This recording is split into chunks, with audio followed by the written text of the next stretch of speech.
Estar satisfecho con las cosas que estás haciendo, ¿no? Y con el tiempo en el que las alcanzas. Yo creo que una de las primeras cosas que ustedes tienen que reflexionar es de que se maneja la palabra éxito con demasiada soltura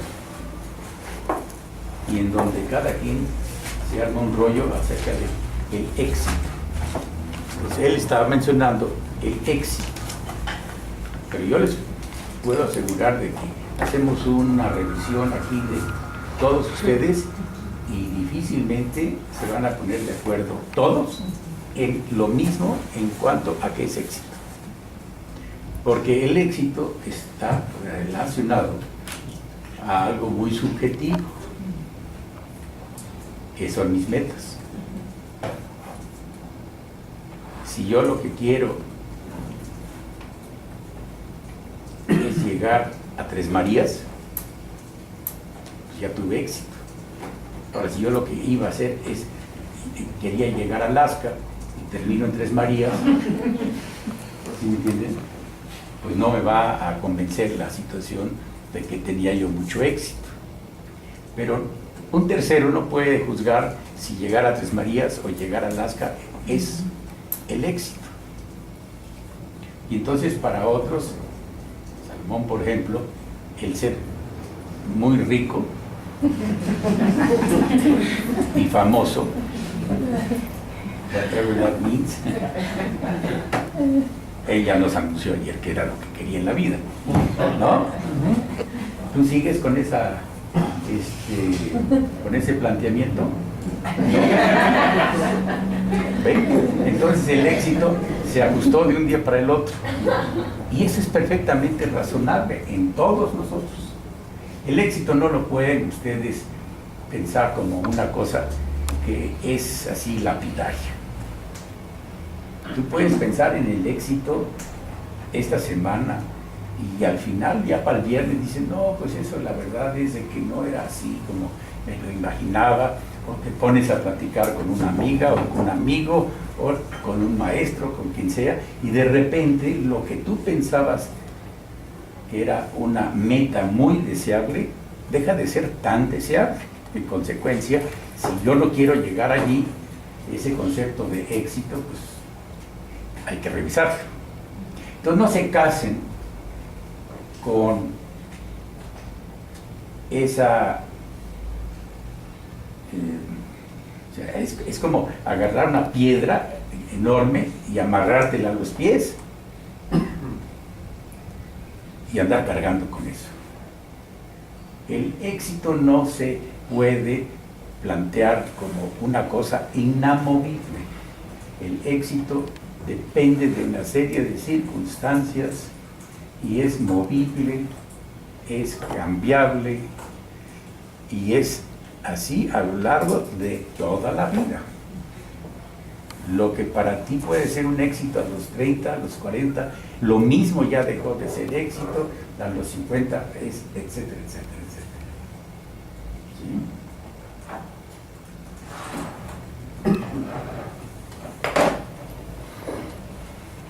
Entonces el término de éxito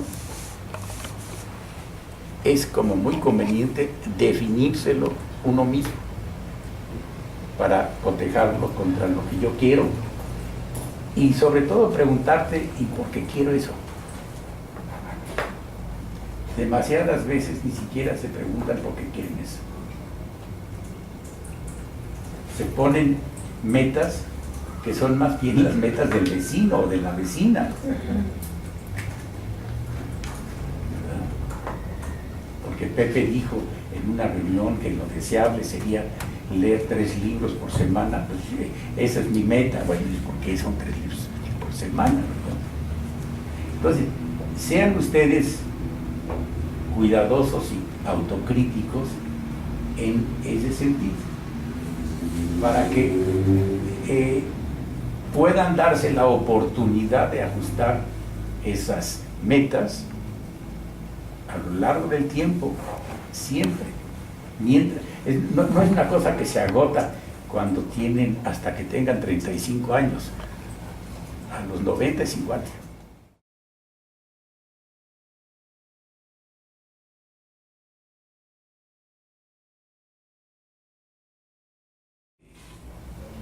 Algunos años hubiera salido en uno sí y otro no, y otro sí y otro sí, de que quieren publicar un libro. Era como esa marca de éxito, entre comillas, haber publicado un libro. Y de repente eso se evaporó. ¿Por qué? A ver, pensemos juntos. ¿Por qué? Que es muy Aparte por la tecnología, ¿Eh? Porque cómo ha ido cambiando la tecnología, o sea, que todo está a la mano. Porque Es muy sencillo publicar un libro. Porque es muy sencillo publicar un libro. Bueno, yo no sé si es tan sencillo publicar un libro, porque requiere de mucho trabajo, no obstante que uno lo haga.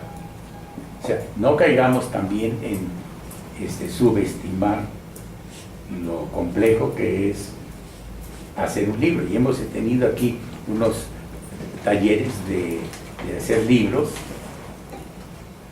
Aquí Ernesto tiene unos ejemplos de cosas, de un libro que hizo magnífico, y les costó mucho trabajo a todo el mundo hacer sus libros, desde el punto de vista de las ediciones, o sea, de la narrativa nuevamente. Económicamente es mucho más sencillo que antes. Económicamente es mucho más accesible. Entonces, fíjense qué importante es el uso correcto de las palabras. Y es muy distinto que me digas, es económicamente más accesible, a que es mucho más sencillo. Porque si es mucho más sencillo, entonces nada más agarro, pum, pum, pum, y ya tengo mi libro. No. La cuestión de hacer libros es una actividad muy importante para ustedes, que yo les recomiendo muchísimo que no haya uno solo de ustedes que no haya hecho un libro. Todos deben de hacer su libro. Entre otras cosas, para descubrir qué tan difícil es hacer un libro. Porque ya que hicieron el libro, empiezan a respetar que contar una historia requiere de una serie de reflexiones, y eso ayuda para todo lo que hagan. Entonces, no necesitan ni siquiera haber publicado el libro, hacerlo, aunque quede en la compu. Lo pueden imprimir en formato PDF y compartirlo con 14 amigos y ver qué les dicen.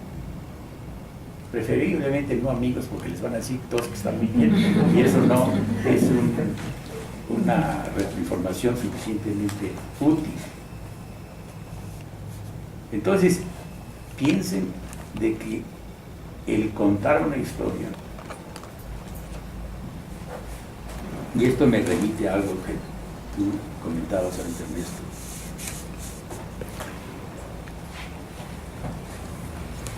¿cuáles son las historias que quieren contar?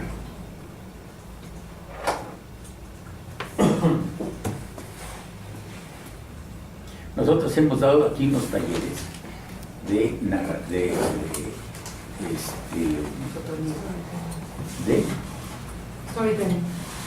storytelling, que se llama en español fotonarrativa. Muy bien. Esos talleres que hemos dado, entre otras cosas, han permitido ejemplificar mucho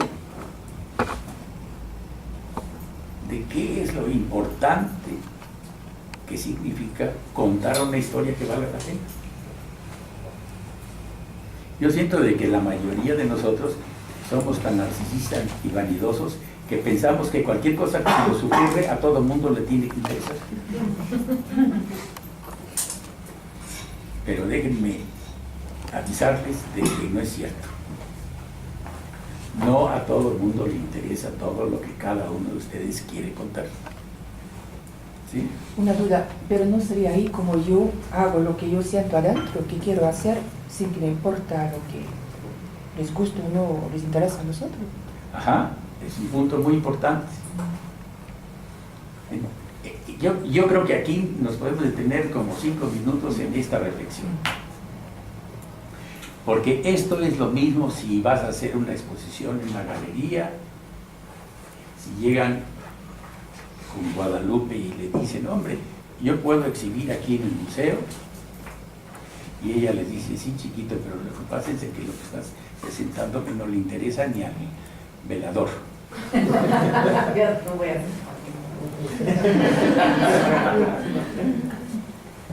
¿Sí me entienden?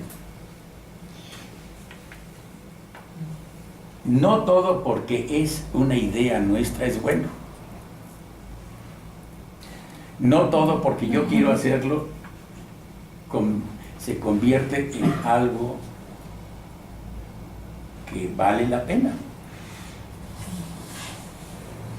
Ahora, si lo que tú quieres hacer no te importa que a nadie le interese, por ejemplo, yo creo que muchas veces uno quiere hacer ciertas cosas para ver cómo se ven, aunque no le interese a nadie. Pero eso es una experimentación. Ahora, si tú quieres contar una historia, tienes que plantearte a quién se la quieres contar. A mí, quiero verla. Por eso, y ya te la contaste. ¿Me entiendes? Ya la hiciste, ya te la contaste, ¿y qué sigue? ¿Sí me entiendes? O sea, ya la hiciste, ya te la contaste. Ahora, si tu audiencia solamente eres tú misma, en algún momento vas a tener que someterte al riesgo de cómo es recibido por otros. Lo que sí les puedo asegurar es de que no hay ninguna historia, ninguna, que le interese a todo el mundo.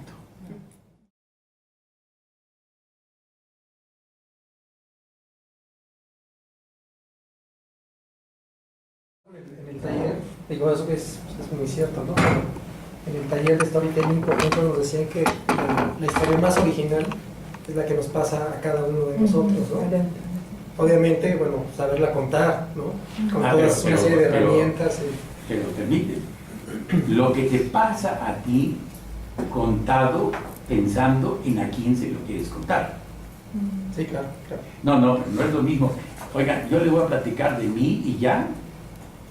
No, yo te tengo que platicar de mí, pero tratando de ubicar a quién se lo estoy contando, pensando en cómo le puedo hacer para que a ti te mantenga con interés. Así es, sí.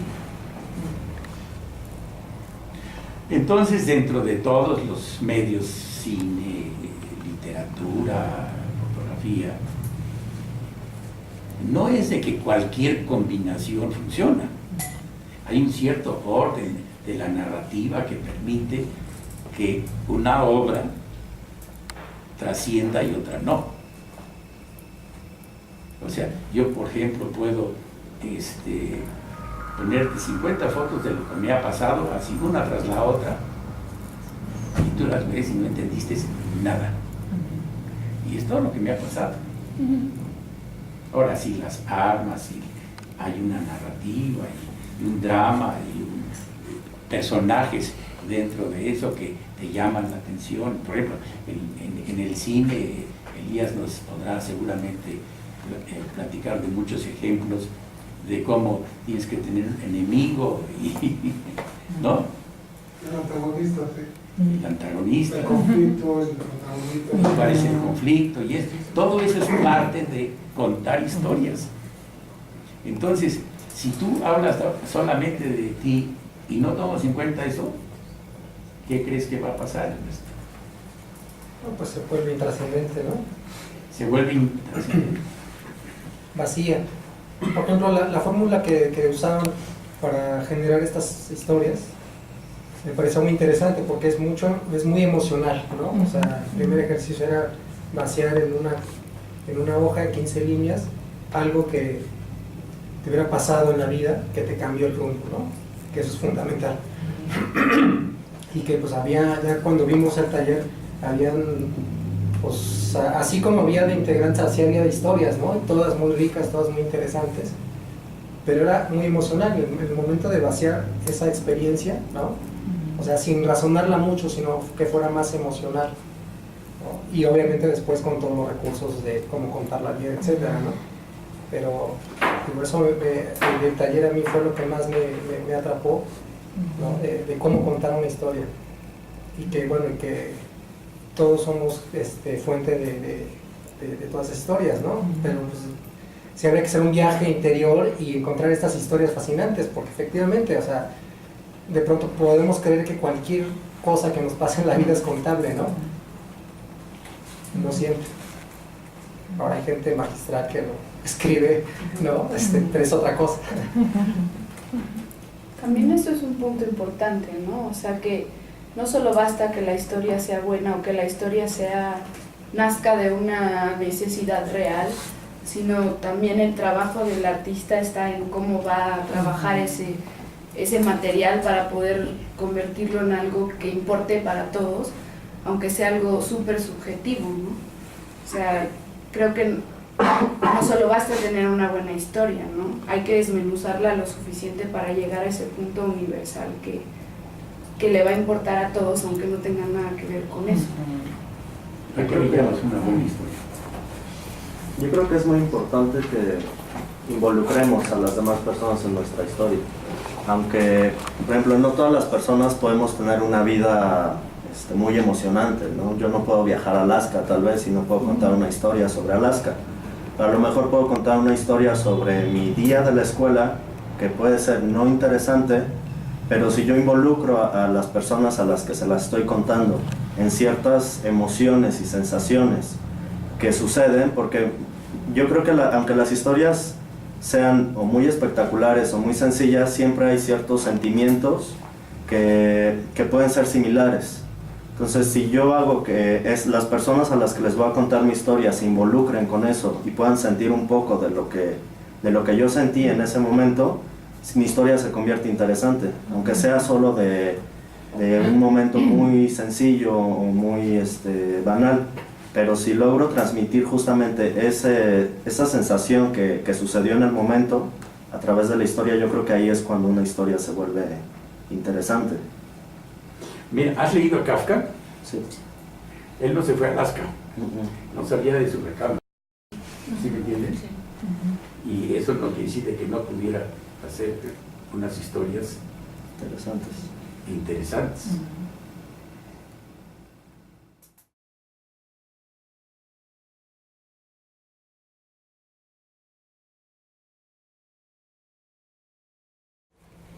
Me invitaron a hacer un viaje fantástico y luego me dio apendicitis, ya no pude. Bueno, es una crisis. Todo el tiempo hay crisis en todo.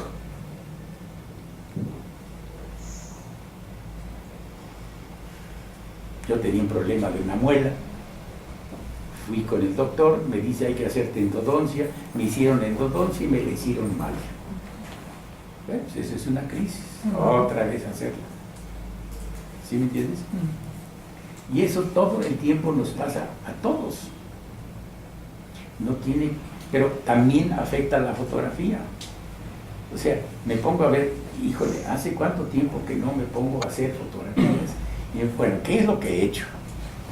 He estado haciendo esto, y esto, y esto, y esto, y esto. Caray, no me he dado el tiempo necesario para hacer lo que yo quiero, porque estoy ocupado con 17,000 tarugadas que yo no las escogí, me escogieron, pero sí tengo que afrontarlas. ¿Sí me entiendes? Que se descompuso el refrigerador, de que si el calentador no funciona, de que si la bomba de agua se descompuso, pues hay que atenderlas. Ahora, el atenderlas significa invertir 1, 2, 3 horas en hacer esto y aquello, conseguir llevar, subir, bajar. Y entonces cuando estás atendiendo todo eso, llegas en la noche y dices, chin, y todas las fotos que yo quería hacer, no las pude hacer, etcétera, etcétera. Digo, no necesito darles a ustedes ejemplos, porque creo que todos tenemos para repartir.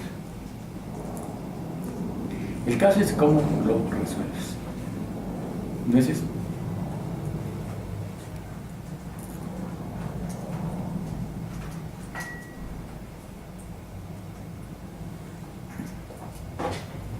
No hay una fórmula. Hay ideas nada más. Y una de las que a mí me ha resultado práctica es no tomarme todo en serio. No tomarme todo en serio.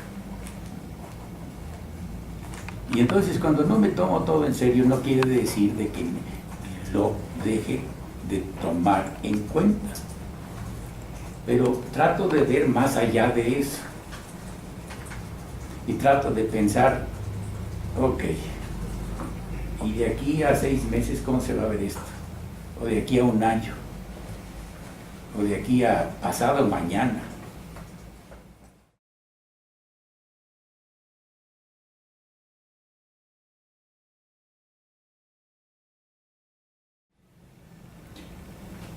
¿Quién de ustedes me diría de que cada disparo que toman con la cámara le sale perfecto? ¿Eh? ¿Nadie? ¿Eh? Pues ¿qué les diría yo de que toda la gente que invierte en la bolsa de valores les pasa lo mismo? No existe alguien que haya invertido en la bolsa de valores y que todo lo que haya decidido le sale bien. No hay. Entonces, ¿a quién sí le va bien? Pues al que ha experimentado mucho, ¿no? Ajá. Experiencia, trabajo y suerte. Como en todos los No, de juego. no, hay una fórmula ahí sí muy aritmética realmente. ¿Por qué no arriesga tanto? No, Al contrario, lo que más arriesga. Experiencia. no, el que arriesga, el que no arriesga, no es la... ¿Qué? Ya la regó. Experiencia. Que No. Tiene grandes expectativas. ¿Está más informado? ¿Eh? ¿Más informado de lo que está pasando? No. ¿Recuerdan? ¿Ustedes oyeron, saben quién es Babe Ruth? Sí. ¿Quién es? Futbolista. Ah, y Mayor beisbolista. ¿Y por qué era conocido? Por el porcentaje de bateo tan alto que tenía, ¿no? El porcentaje de bateo tan alto que tenía. ¿Cuál era el porcentaje de bateo? No recuerdo, pero tiene un récord de home runs, ¿no? Ajá, ¿pero cuánto era? 51%. Con el 51% pasó a la historia. O sea, imagínate todas las veces que fue al bat y se lo poncharon. Piensen ustedes en ese ejemplo. ¿Cuántas veces fue al bat, se lo poncharon? ¿Cuántas veces intentan ustedes tomar una foto que no les sale? ¿Cuántas veces un proyecto que quieren presentar y no logra ser aceptado? Lo pueden aplicar a lo que quieran. La gente, ¿eh? No digo, porque hay un aprendizaje, ¿no? Esta curva que dices. Es una probabilidad simplemente, ¿no? ¿Cómo? Es una cuestión de probabilidad simplemente. Es un porcentaje. O sea, es entender. Si empiezas a ser amable contigo mismo, porque por ahí empieza, te das cuenta de que no necesitas batear 100, porque nadie batea 100. Nadie. ni en tomar fotos, ni en béisbol, ni en la bolsa de valores, ni en nada. Nada. Lo que tienes que estar haciendo es yendo suficientes veces a la caja de bateo y darle con convicción. Vean ustedes la lógica detrás de eso, que es tan sencilla.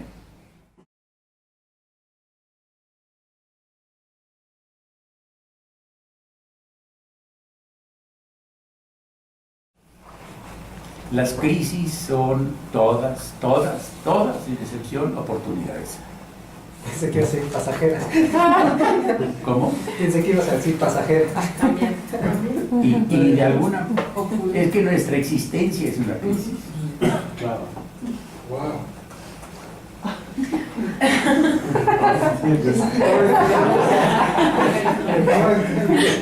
¿Cómo? Sí, el día que quieres dejar de tener crisis, Qué bonito. pues, no sé si aburrido, porque nunca he estado ahí, pero puedo imaginarme a alguien sin crisis muerto. Tendría una crisis de frustración entonces. Sí, pero realmente creo que está asociado a la vida.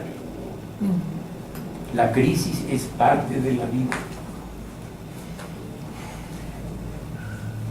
La crisis es la antesala que inaugura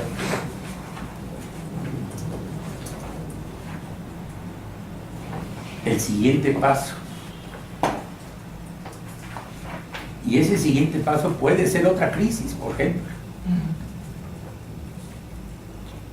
Y esa crisis, si la tomas de una manera prudente, te lleva eventualmente a encontrar unas respuestas muy singulares, muy originales, muy interesantes, etcétera, etcétera, etcétera.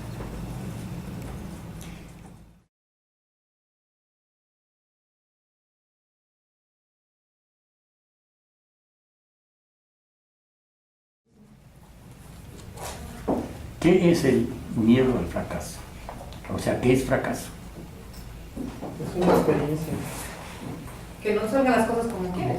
Pues no aceptar la responsabilidad de los actos que uno hace, ¿no? De las decisiones que uno toma. A veces no son las adecuadas y pues es más fácil culpar al fracaso que uno solo. También es la consecuencia de esos actos, ¿no? Sí, ¿no? Pero el final el no hacerte responsable de la consecuencia que estás viviendo. Y a veces, aunque no lo entendamos, aunque la consecuencia no sea lo que estamos esperando, viene como un aprendizaje alrededor de eso. Entonces también es como bueno, ¿o no? O, Tú hablas de las metas, ¿no?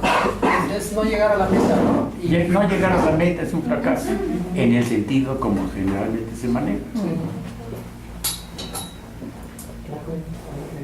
Entonces, ¿no les parece como muy importante cuando ustedes están manejando el término de fracaso, ser cuidadosos en describir qué es eso? Porque de repente, si lo empiezan a manejar así, se dan cuenta de que eso de fracaso pues realmente no es tanto.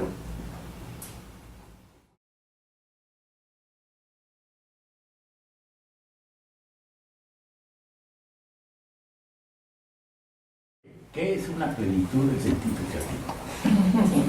pues creo que eso también es una definición que se ajusta a cada quien, ¿no? Es que te satisfaga lo que estás haciendo, ¿no? O sea, lo que estás creando que te llene. A ver, elabora eso. O sea, por ejemplo, si estás haciendo fotografías que de cierta manera te convenzan, te gusten, y aunado a eso tengas un argumento para... Mira, yo estoy ahorita frente a la pantalla de mi computadora, tengo una imagen y estoy queriendo trabajar, estoy trabajando y no me sale lo que yo quiero. ¿Debería yo de usar la palabra eso es un fracaso? No. Ah, Pero ¿por yo qué? me refería también un poco como en el sentido de, digo, la mayoría de las personas que son creadores tienen que vivir un poco dos vidas, ¿no? Una la vida laboral, otra la vida creativa, porque es muy difícil unirlas y poder vivir de lo mismo, ¿no? Y destinarle todo el tiempo necesario.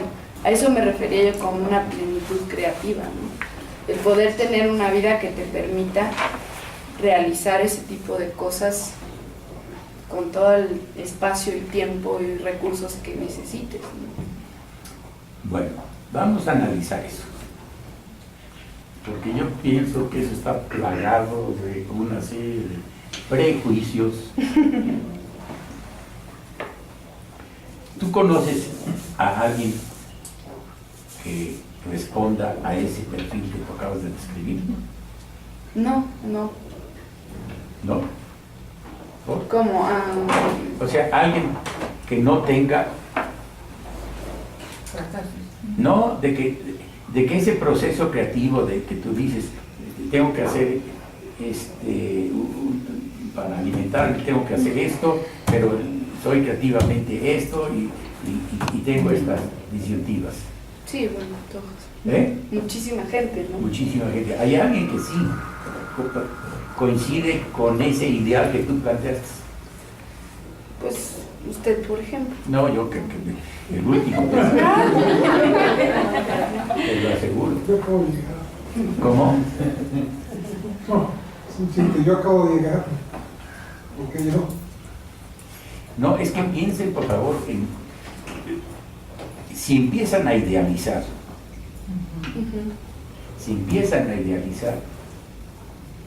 ¿no se están planteando unas metas inalcanzables? Entonces, si se plantean metas inalcanzables, pues está difícil que lo logren. Yo creo que en algunas ocasiones pensamos en la figura del artista como un personaje que vive en una, por ejemplo, como Warhol, ¿no? Que solo vive en su mundo, con su gente, con su espacio, y de ahí vive.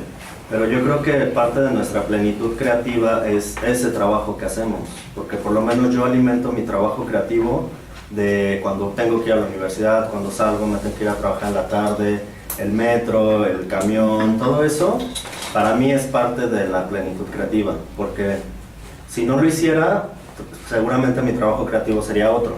No sé cómo sería, pero no sería el que estoy haciendo ahorita. O sea, no tendría esa misma... Pues las sustancias que tiene las tomo justamente de lo que tengo que hacer, ¿no? Igual tengo que hacer algo que no me interesa tanto, que no está relacionado directamente con mi chamba creativa, pero de ahí puedo de repente sacar algo, ¿no? Yo creo que, porque hablo por mí, lo que hago es como estar alerta todo el tiempo de ver qué es lo que puedo tomar de esa vida diaria, y creo que ahí es cuando sí puedes sentirte plenamente creativo, porque dices, bueno, igual no puedo estar en mi casa tirado en el piso todo el día dibujando, pero puedo hacer otras cosas para ir alimentando como esa sensación, no sé, es lo que yo pienso. Todas las gentes, todas, sin excepción, y en particular esos ejemplos que nos daba Elías de la Bohemia, son los peores. Porque en el fondo, ¿qué quiere decir eso de la bohemia? ¿Tú piensas que lo único que hacían era dedicarse a hacer sus creaciones? Una parte importantísima del tiempo se la pasaban resolviendo las broncas con sus amigos y sus amigas, y las borracheras y esto y aquello y todo lo demás, y se pasaban una semana entera, Warhol inclusive, tratando de dilucidar problemas existenciales que nada tenían que ver con pintar o con hacer algo. Claro. Y así sucesivamente. La gente creativa no es que se le ponen a hacer así sistemáticamente. Yo soy creativo todos los días y no hago nada más que ser creativo. Sí, no, pero no era un poco eso como a lo que me refería. O sea, yo sé que esa es una situación utópica, de ficción que no existe, ¿no?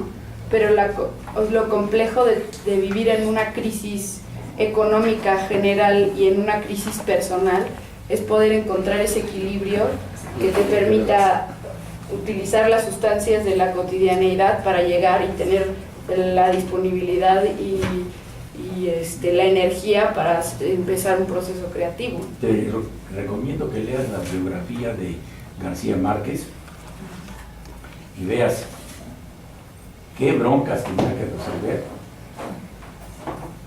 en todos sus procesos creativos, y verás tú de que lejos está de que yo tengo todo mi tiempo creativo para hacer mi novela. No. ¿Cómo te fue a ti con eso?